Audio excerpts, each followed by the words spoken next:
ছোট্ট ছোট্ট পুচকু পুচকু হয়ে আছে আমগুলো, একদম মাটিতে লটকে আছে। 84 ম্যাথসে 90।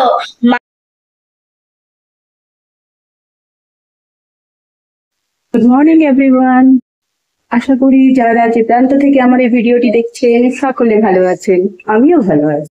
ডেলি ব্লগস উইথ মৌমিতা নিক চ্যানেলে আপনাদের সকলকে স্বাগত জানিয়ে আমি মৌমিতা আজকের ভিডিওটি শুরু করছি। আপনাদেরকে তো গতকালকেই বলেছিলাম যে আমি গ্রামের বাড়িতে এসেছি, তারপরে আবার একটি ভিডিও পোস্ট করেছিলাম, না গত পোস্ট দিন বলেছিলাম যে আমি গ্রামের বাড়ি এসেছি।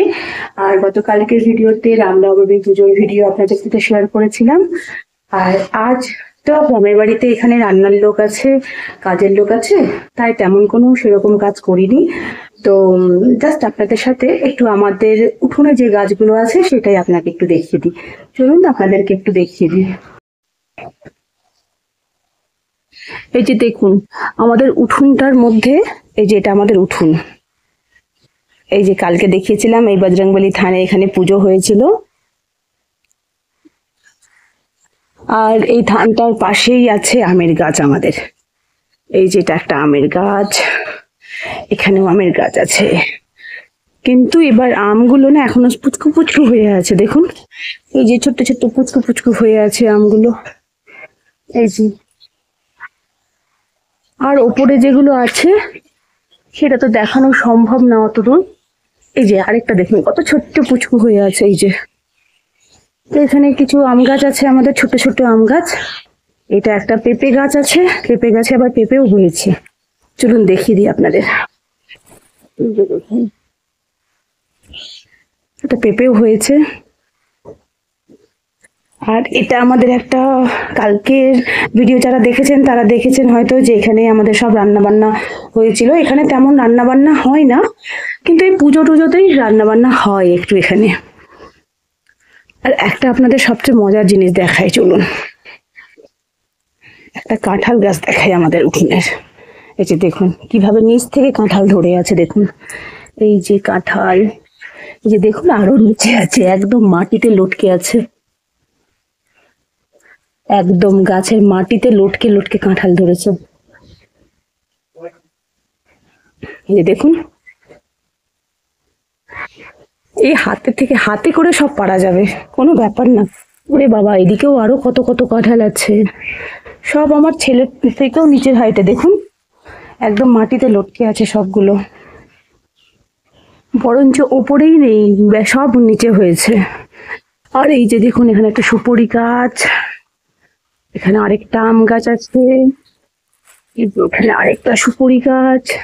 আর এই কাঁঠাল গাছে না ওপরে আছে, নিচে আবার কাঁঠাল নেই তেমন, এখন অব্দি তো হয়নি। আর এটা একটা সজনে গাছ, যে সজনে গাছে একটাও সজনে নেই কিন্তু, হ্যাঁ শুধু গাছটুকুটাই আছে। তো এই আমাদের ছোট্ট উঠোন একটা। আর এই যে এখানে একটা ফুলের গাছ আছে, ছোট্ট ফুলের গাছ। এটা আমাদের একটা তুলসী বেদি, এই যে তুলসী বেদি। আর এই আমাদের বাড়ি, আর কি এই যে আমাদের বাড়ি। এই এই আমাদের আমাদের ম্যাক্সিমাম টাইম এই ভেতরেই সবকিছু আছে। বাইরের রান্নাঘরে তো তেমন রান্না হয় না, এই রান্নাঘরেই সব রান্না হয়। এটা একটা বেডরুম আমাদের।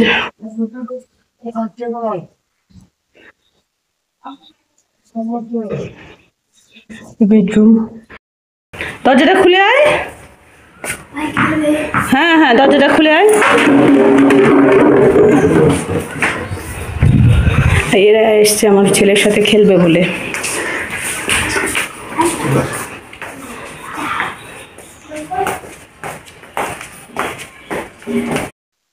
আজ গ্রাম থেকে প্রায় বেরিয়েছিলাম আমরা 3টের দিকে, আর সন্ধ্যের মধ্যে আমরা আমাদের বাড়ি চলে এসেছি, মানে আমি যেখানে থাকি মালদা টাউনে সেখানে চলে এসেছি।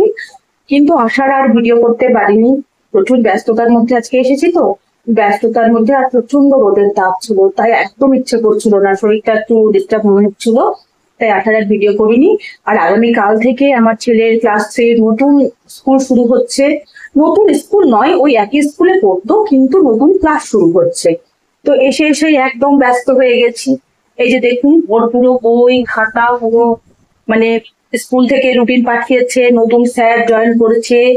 তো যেটা হয় প্রথম স্কুল জয়েনিং এ যেমন হয়, তো যেহেতু ক্লাস 3 প্রথম দিন কালোর, তো এসে এসে একটু ছেলেকে নিয়ে ব্যস্ত হয়ে পড়েছি। এই যে সবচেয়ে বড় সমস্যা হচ্ছে যে যে রুটিনটা পাঠিয়েছে এখন তো মাথায় ঢুকছে না যে কোন সাবজেক্টের কি নাম বলছে। কারণ আমাদের সময় তো বাংলাকে বাংলায় বলতো, ইংলিশকে ইংলিশই বলতো। এখন ল্যাঙ্গুয়েজ, তারপরে মানে বহুত আলাদা আলাদা সব নাম হয়ে গেছে।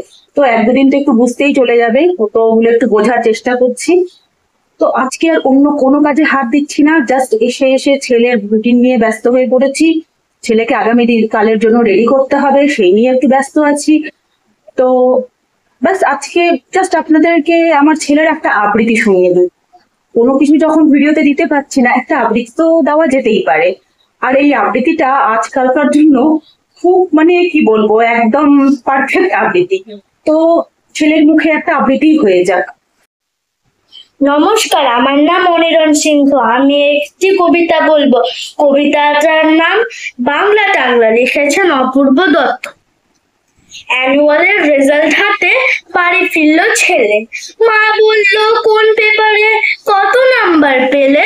হিস্ট্রিতে ম্যাম 84, ম্যাথসে 90। মা বলল, fantastic, just like a hero. সায়েন্সে dad not so fair, only 69, ইংলিশে জাস্ট 92, অল টুগেদার ফাইন।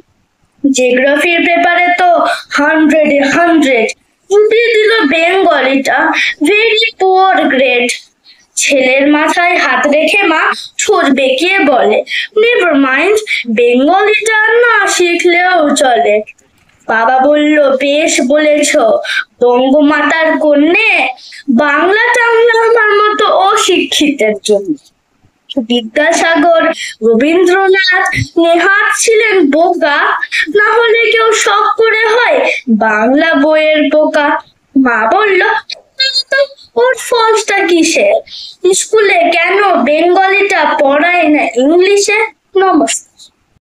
তো আজকে আমার এই ভিডিওটি এই পর্যন্তই।